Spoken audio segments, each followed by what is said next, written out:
Okay, Mitra, let me take a quick look at this and see. We submitted this. Well, Dr. Doyle, it's a little hard to hear you now, but during the intros, we were able to hear you just fine. Oh boy. Oh, we can hear you perfectly right there. It was super clear.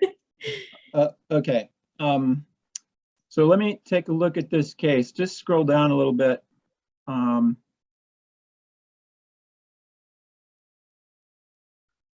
So Allison, I'm seeing that this was a case I put together for your lung imaging session. And the case and the question had been, what type of chest CT scan should be ordered? What is the chance that other B readers would not call this complicated pneumoconiosis? And what are different etiologies we should think of when it says fullness of right hilum and mediastinum? So history, and Rob, this is not your case, as you already have identified, but I'm hoping we'll get to your case too. So had patient come, now how are we doing on audio, Mitra? Audio is spectacular.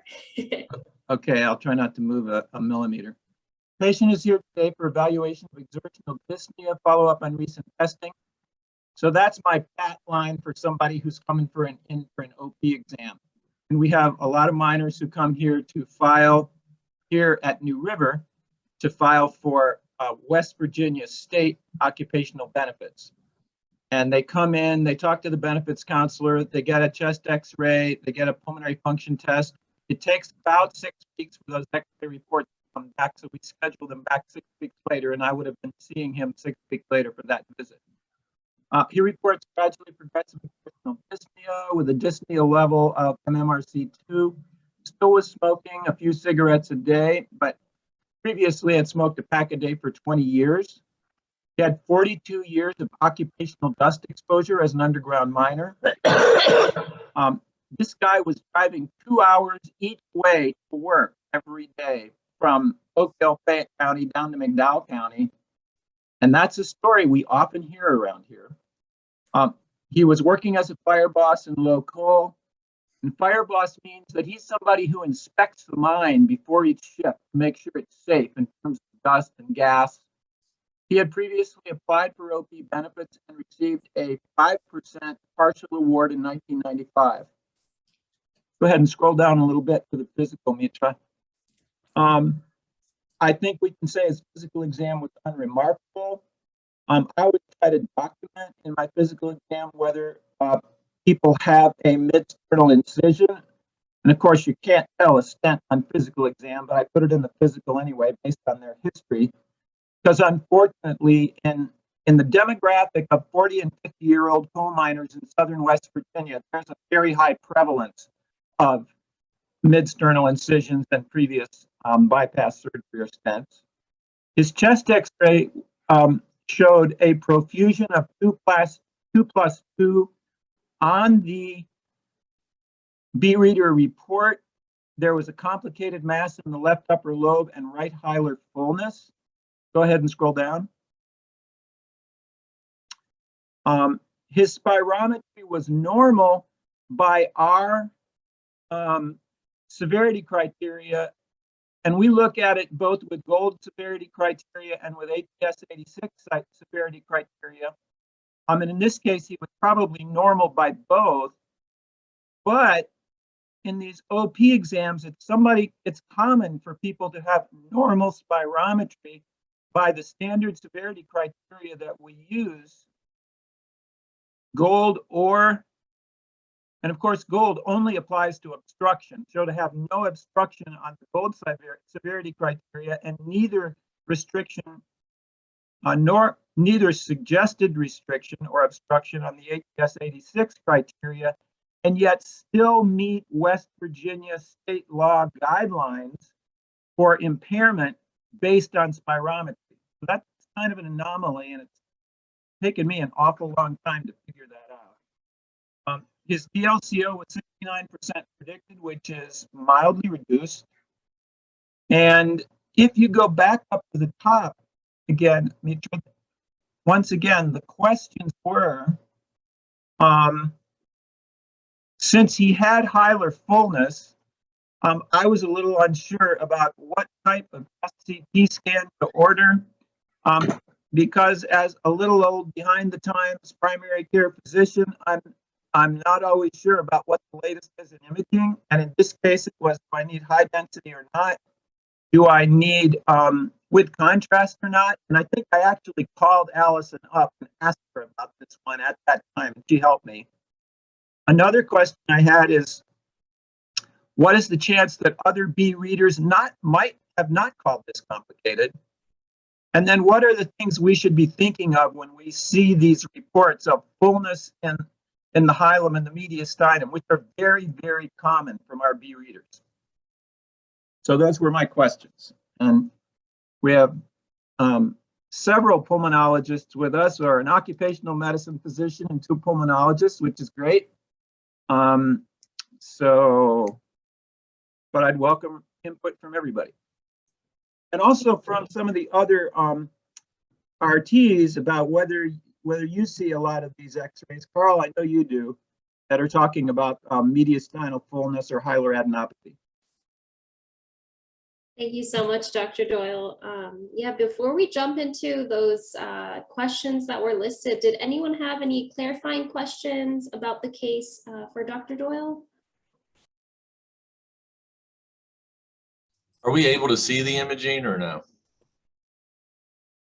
I don't believe an imaging was uploaded for this case. That's the chronic area of quality improvement for this echo. I'm sorry, Rob, no.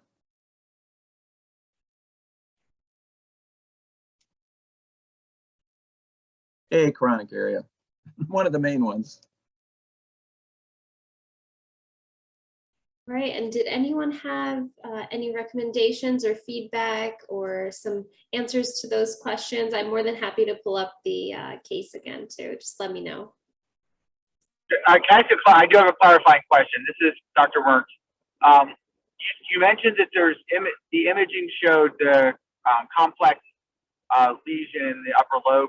Was that seen on a X-ray or a CT scan, or have we not got as far as CT scan yet?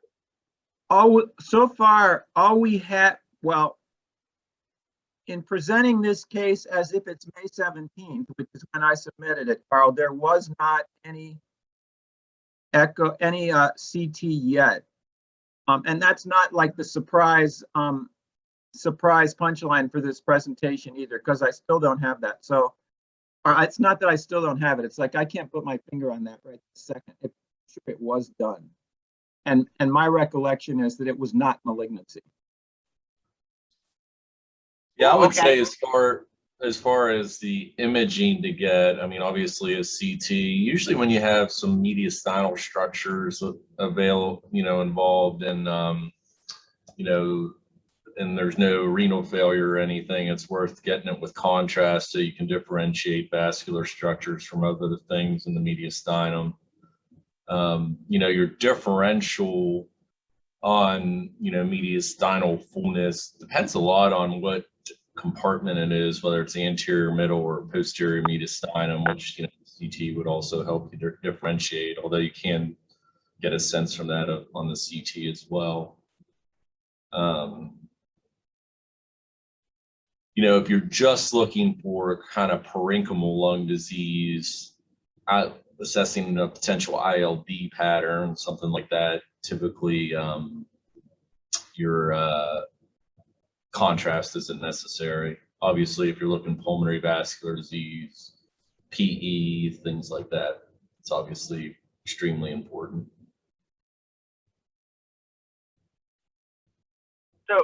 So being a generalist for just a second, the question, this is Carl, the question I always think about when I have a mass and mediastinal fullness, I mean, so you've got the dichotomy at this point of, is this black lung, or is this some sort of a neoplastic process?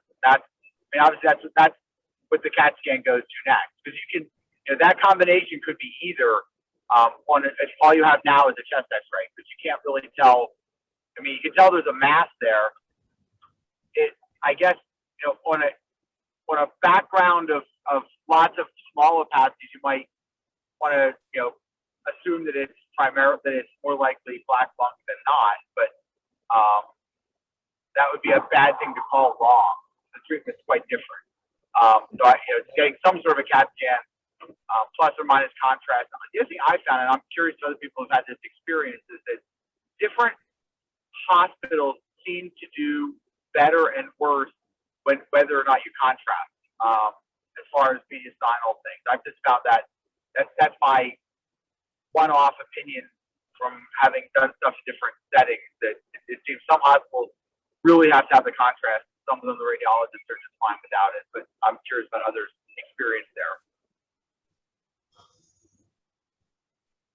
Probably depends if there's a pulmonologist there. I mean, I felt like we did a less of them, historically, but we're so aggressive now and kind of sampling the mediastinum with EBIS, and we do a lot of navigational bronchs too at WVU. It's really helpful to delineate the pulmonary vasculature if we can. Now there are sometimes someone with bad renal failure, we might just do it without contrast, because with EBIS you can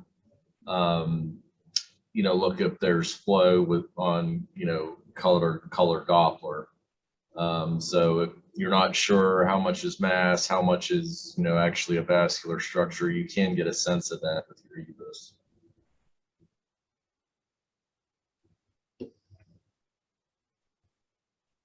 Thank you all so much. And we got a chat in asking what EVIS is, EVIS. EBIS, EBUS. It's endobronchial ultrasound. So it's really changed how aggressively we can non-invasively kind of stage the mediastinum and lung cancer. So it's kind of just a bronchoscope with an ultrasound at the end of it. So historically, when we sampled the mediastinum, we do it blindly, with a needle. And now, with the ultrasound, we actually can drive to the, nodes of interest and look directly under ultrasound to sample. So we know we're avoiding vascular structures. We can actually watch the needle go into the lymph node. So instead of just blindly biopsying, we know we get to the center sort of core of that lymph node and get much better samples that way. I can't think off the top of my head what sort of the positive sampling rate is from EBIS compared to sort of blind needle aspiration, but it's significantly improved with EBIS. That's EBUS. EBUS. Okay, yeah. Endobronchial ultrasound. Right.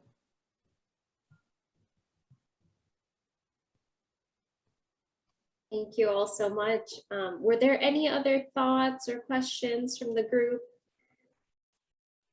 I kind of forget Dan's other questions. Can you go back to them? Yeah.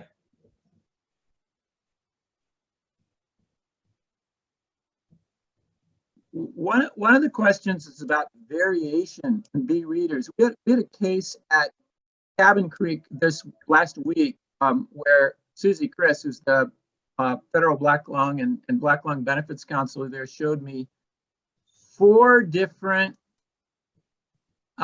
B reader interpretations. I don't think it was all on the same film. I think it was different films, but it was all on the same patient. And we had 2 that were complicated, 2 that weren't. We had a profusion reading of something like 0/1 and another one of 2/1. It was like remarkable, the range, including complicated and not. So, Carl, I don't know if Susie showed you that set of readings. I'll bet she did.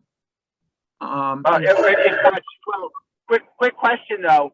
Was this something that people rated as a category 1 film, like good quality, or was this just a bad film that everybody's kind of guessing at? It was. I think it was. Well, are you talking about this case or Susie's case? Well, Susie's case. Usually when you get those readings that are literally all over the place, it's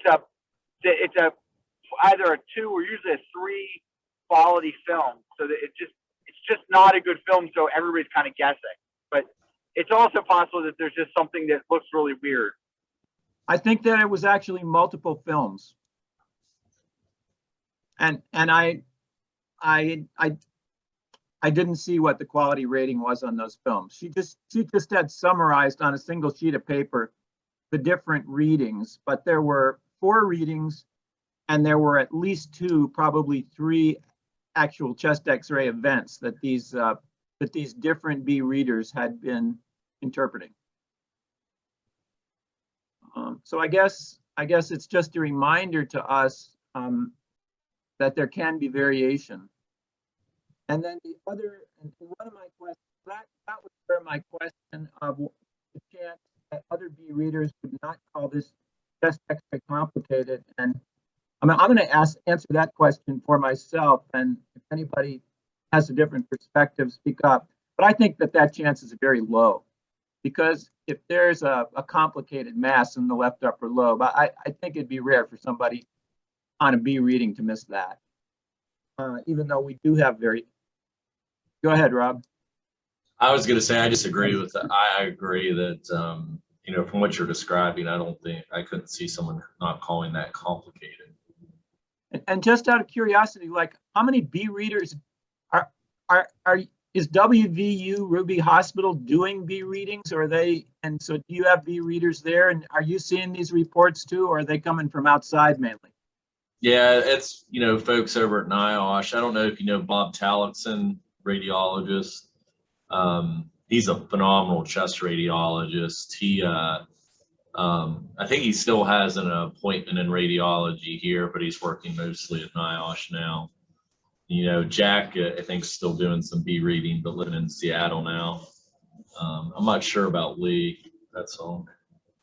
Actually, Jack, who I think we know as John, was one of the 4 readers in that set of reports that I was. Oh, I could ask him for you. But you know, he and Lee, I haven't looked at this in a while, but they've done some work looking at sort of congruence and interpretation. You know, if you're a certified B reader, and from what I recall, it was, you know, they were fairly congruent interpretations. Now, this is, you know, taken with a, you know, grain of salt, and I'm sure if you look at thousands of X-rays, they probably come together, but in the individual patient, who knows? Yeah, so it raises the question, and I know this has been studied a lot with mammograms, of inter-observer reproducibility and intra-observer reproducibility. Yeah. And it's just something to be aware of. I think Google might be putting an end to all this with their AI interpretation of X-rays. So. Oh, would you comment on that a little bit? Yeah,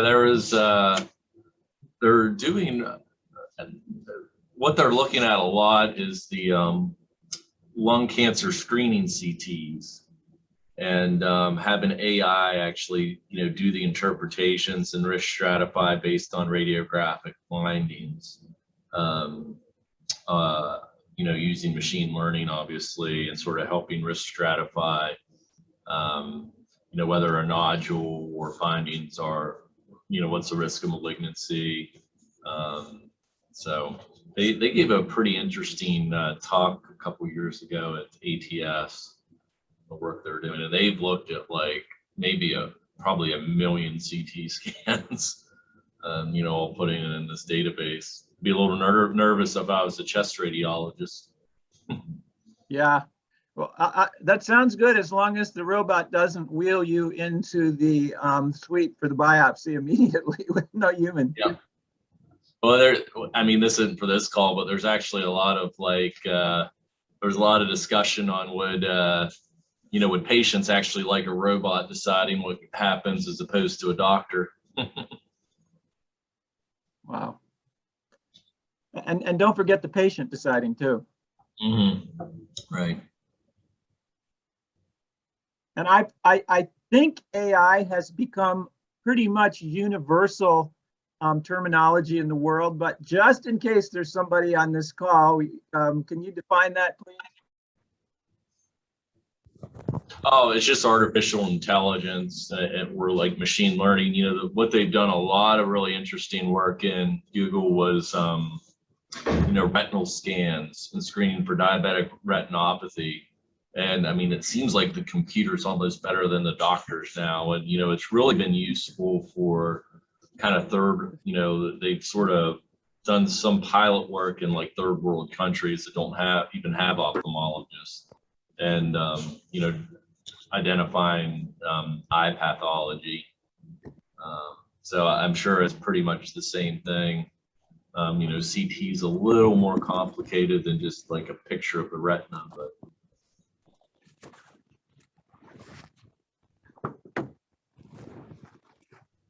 That's all very cool. Thank you both so much. Were there any other thoughts from the group about some of these questions here? We welcome everyone to chime in, so feel free to unmute or chat in, and I'm more than happy to read it. I have one more question for Dr. Stansbury about the EBUS, endobronchial ultrasound sampling.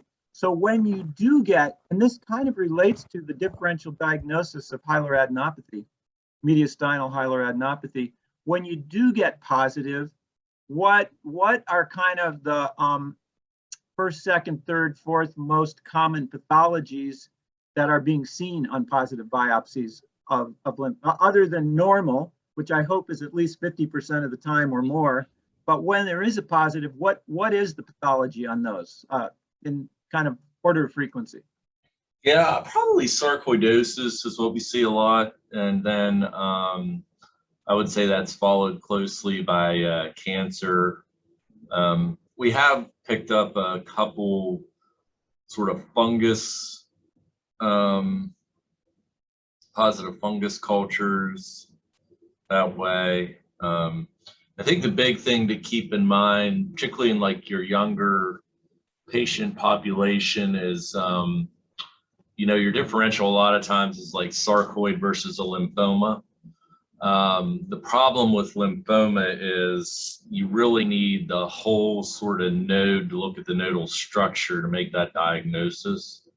So it's difficult for the pathologist to call that on needle sampling. So, you know, we might go in and think this is going to be a sarcoid case, you know that we have good tissue, and the pathologist may remark, may not, on, you know, the potential for lymphoma. But if there is a concern for lymphoma, they a lot of times will need a median stenoscopy and actually sort of dissection out of that lymph node so the pathologist can look at the, you know, whole node to make that diagnosis. So lymphoma is one cancer, but then it would be adenocarcinoma, and then what else? Yeah, I mean, we see adeno, small cell. I mean, we can get, you know, squames. We've gotten that before. And, you know, when we're doing the EBUS, you know, typically what we do is, you know, we'll sample the node that gives you the highest, you know, puts you highest in the cancer staging. So if like you have like a paratracheal node, you know, that'll get you to like 3B. So we would sample that first, and then we work down the nodes. And then if there's a peripheral lesion, you know, we'll actually also, you know, drive out into the airway and, you know, might do like forceps biopsies, or, you know, you can use radial probe EBUS as well as navigational bronchoscopy to drive to even more peripheral nodes and actually get, you know, tissue from the primary mass. So that's typically how it goes. I would just comment that as a primary care physician, there are, you know, we see sick people often that we just don't know what's wrong with them. And I would say one of the diagnoses that, I guess I should just speak for myself, but I suspect it's general in primary care. One of the diagnoses that we are most often fail to consider is lymphoma. I mean, that almost, when that's diagnosed, it's almost always late, and it's almost always a surprise, like, oh man, I never thought of that. So that's just a footnote. Yeah, I mean, I feel like when you are talking about the older population, it's usually more sort of indolent, you know, hematologic malignancies like CLL or something. And when you think about the sort of younger population, it's more sort of aggressive, fast growing, you know, Hodgkin's lymphoma or, you know, like an AML or something like that, that, you know, they could get bulky adenopathy quick and feel bad pretty quickly. So I feel like those cases come to our attention much more quickly. And thankfully, you know, those more aggressive ones, actually, it seems like therapy is a little bit better and actually curative for. Where in the older population, it's more of these kind of more, like I said, indolent lymphomas and leukemias that happen.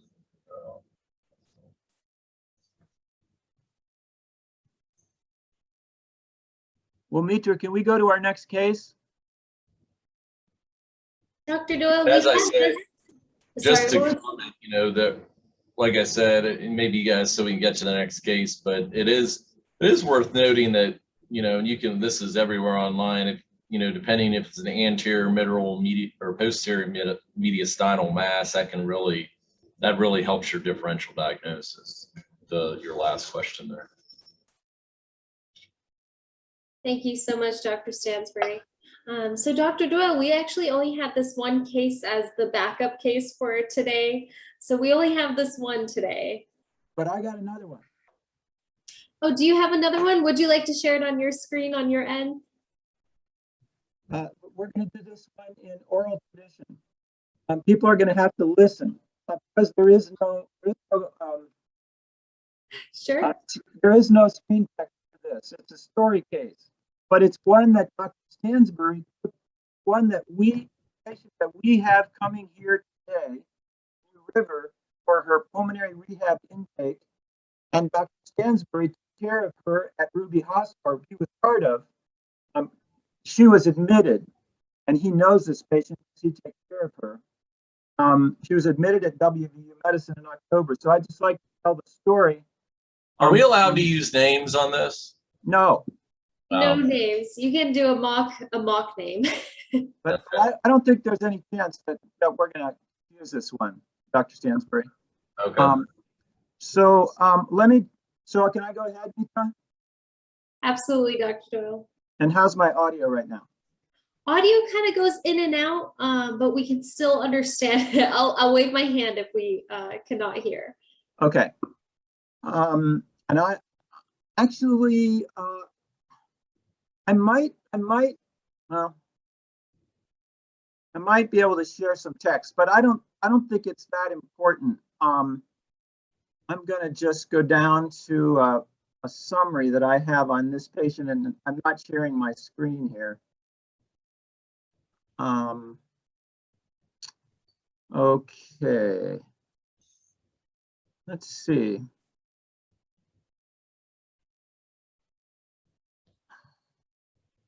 So this is a 64-year-old woman from Beckley, West Virginia, who has a long-standing history of asthma, also obstructive sleep apnea, on CPAP. I don't think she was on home oxygen.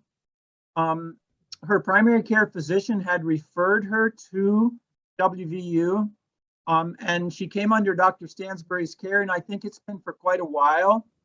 She denies any history of smoking. Her medications are an albuterol metered dose inhaler and a Brio Ellipta inhaler. She has quite a few comorbidities, somewhat overweight, definitely history of chronic pain and fibromyalgia, on quite a few medications. Her lab work is okay as far as her CBC and her comprehensive metabolic panel. Around the beginning of October, Dr. Stansbury wanted her to have a 6-minute walk test, I think partly to see if she was a candidate for oxygen. And that was done at Ruby Hospital, WVU. And during it, she dropped her oxygen saturation into the 70s. And I think that came as a surprise. And she was also feeling chest heaviness and shortness of breath. So they stopped the 6-minute walk test, I think brought her down to the emergency room. She was evaluated and got admitted. She also had a cardiologist as one of her caretakers or one of her physicians. And I'm not sure why she had ever been referred to the cardiologist. I haven't gotten enough into her history to know about that. But what's remarkable about this patient is that dramatic, unexpected drop in oxygen got her admitted to the hospital. During her hospital admission, I believe she did have, or shortly before it, had full PFTs there, and they were normal. She had normal lung volumes, normal spirometry. I don't think maybe slightly reduced DLCO. She did get a chest CT scan, and it was reported as showing a mosaic pattern and possible early fibrosis. So after that, but then during the hospitalization, the other thing is she also had CT scan was done as a CT angio, and they did rule out pulmonary embolism during that admission. So then she got discharged, and her saturation seemed to normalize, and I think it was just an overnight admission, and so then she was sent home. I don't know whether she's on oxygen at home or not. She somehow got referred to us for pulmonary rehab. And I was called by our respiratory therapist, Lisa Emery, who I don't think is with us today because she had to take her child to the doctor. But Lisa called me up and said, what should I do with this patient? Like, what diagnosis are we going to use for her? Lisa's always like, Lisa thinks everybody needs pulmonary rehab. So if somebody gets referred to us, there's no question about whether they're going to get pulmonary rehab. It's just, how are we going to bill it, and what's our justification? So I guess I haven't met this patient yet, but I am going to meet her today. Her initials, Rob, are TE. But I was just thinking about her last night, thinking, okay, so like, what really happened with this patient? What is wrong with this patient? And is what's going on here that she has some sort of early either bronchoalveolar disease or fibrotic disease that's causing this kind of dramatic hypoxemia, but that's episodic. And since we'll be monitoring, I'm not worried about us doing safe in-person pulmonary rehab with her. It's more like trying to understand what is her pulmonary pathophysiology, what's the likelihood that pulmonary rehab will benefit her, being careful about how fast and hard we push her. And our therapists who do pulmonary rehab who are with us, and there's several of you, Johnny, Brandy, Dean, Charles, maybe I hope you got Aaron. I hope you guys will speak up about how you might handle a patient like this if you were starting to do pulmonary rehab with her. So in a nutshell, 64-year-old woman, long history of asthma, obstructive sleep apnea, and a number of other chronic medical problems, including chronic pain, who dramatically drops her PO2, but has normal pulmonary function tests. And that's half of the presentation. The other half will come from her pulmonologist, Dr. Stansbury.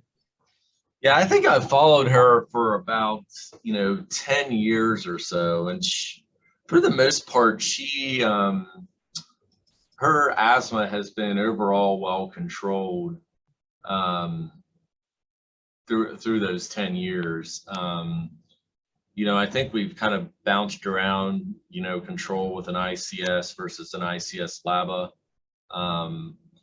you know, she is one of those kind of hyper anxious people. So she, you know, over the years, I mean, I get at least a message, one of those patients that I get at least one message a week from, like, you know, I don't feel like I'm breathing well. You know, what do you think about, I checked my pulse ox at, you know, Walmart and it was only 93. And we'll order a pulse oximetry overnight and it's 100%. So when she actually called me about what was going wrong, you know, I did order a bunch of tests and I thought, you know, they were all going to be normal, and just to kind of appease her and make her feel reassured. You know, I will say, from what I recall, she did have kind of a little viral illness that was not COVID towards the end of the summer. If I'm recalling that correctly. But yeah, so I was very surprised. I brought her in for a 6-minute walk test because she had told me she felt like her O2 sats were dropping again. And that's when I believe the fellow told me she dropped to like the 70s during that test, but rebounded very quickly with supplemental oxygen. So she definitely had something real going on. And when I looked at her CT, she did have this sort of mosaic attenuation pattern, which really refers to, you know, when you look at a CT scan and you see a kind of lot of white and a lot of black, and it's kind of a gray ground glass opacity. You know, one of the questions that always comes up is, so is that like GGO, the pathology, or the black kind of mosaic attenuation, the pathology? And it really depends on the size of the blood vessels. So when you have severe sort of hyperinflation, you can impair, you know, the blood going to those areas, and you get a little smaller vessel compared to the rest of the sort of image. And it did look like that's what she had. So I sort of suspect she had a bad asthma flare. Maybe she had some exposure. Maybe it's a post-viral thing that led to just severe air trapping that we see on her CT scan. It is sort of interesting when I look at it, though, because she didn't have a lot of air trapping. I think a little bit on her PFTs. And her PFTs are sort of interesting, essentially normal, other than a very borderline, you know, low DLCO 79. I mean, that's not even necessarily on a pathologic level, but she did have some air trapping with an RB of 112. So I actually put her on some steroids, oral, and as well as some you know, Pulmicort nebs, because I was kind of with you know, bronchodilator nebulizers as well. So it's kind of, from what the fellow described, she was wheezing, and I was kind of worried she'd be able to get the medicine where it needed to go. So I did start her on supplemental oxygen. I think she said on Friday. She received it. I'm sure I've got a couple of messages over the weekend. But we'll have to see how she's doing with the steroids and changing, you know, her inhalers to sort of nebulizer treatment. The whole kind of fibrosis thing, that was kind of a weak call, based on, you know, my review of the CT.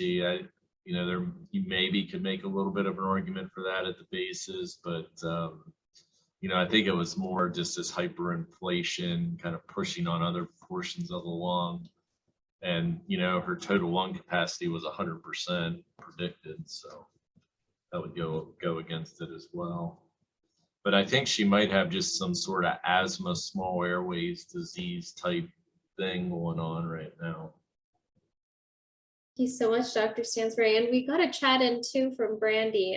Thank you for chatting that in, Brandy. Say, I'm leaning towards undiagnosed fibrosis. I would do trending spirometry maybe every 3 to 6 months. If she isn't wearing O2 24/7, she's probably going to need it for rehab. And then she followed that up with a question asking, when she was at Ruby, was she in active exacerbation or anything? Yeah, it seemed like she may have been.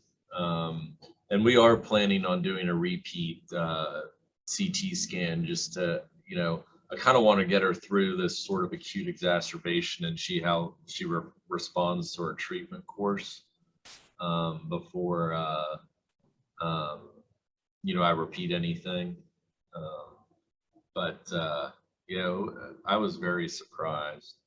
So, I don't know if she had acute exposure or, RSV has been everywhere, and, you can get a, post infectious asthma, which may have flared her up. We've seen a lot of RSV, obviously in the ped side, but it's actually ripping through the adult side too. So these people with chronic lung disease can really get a flare from that. So, but yeah, she was very interesting. I am kind of curious how she got qualified for pulmonary rehab. You mean referred? Yeah. Qualified is our problem, but how she got to us in the first place, and I don't know the answer to that.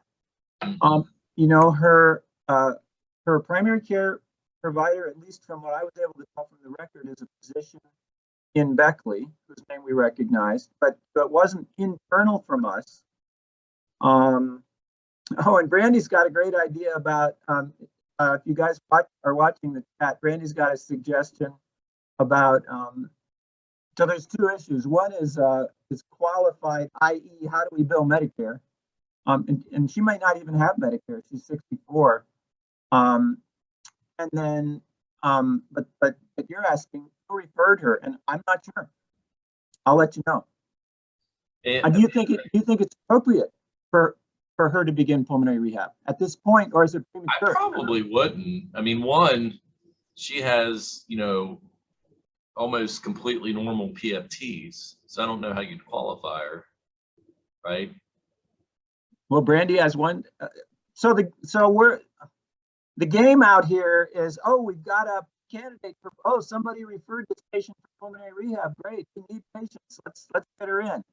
And it's kind of like putting the cart before the horse. It's more, how can we justify and bill pulmonary rehab?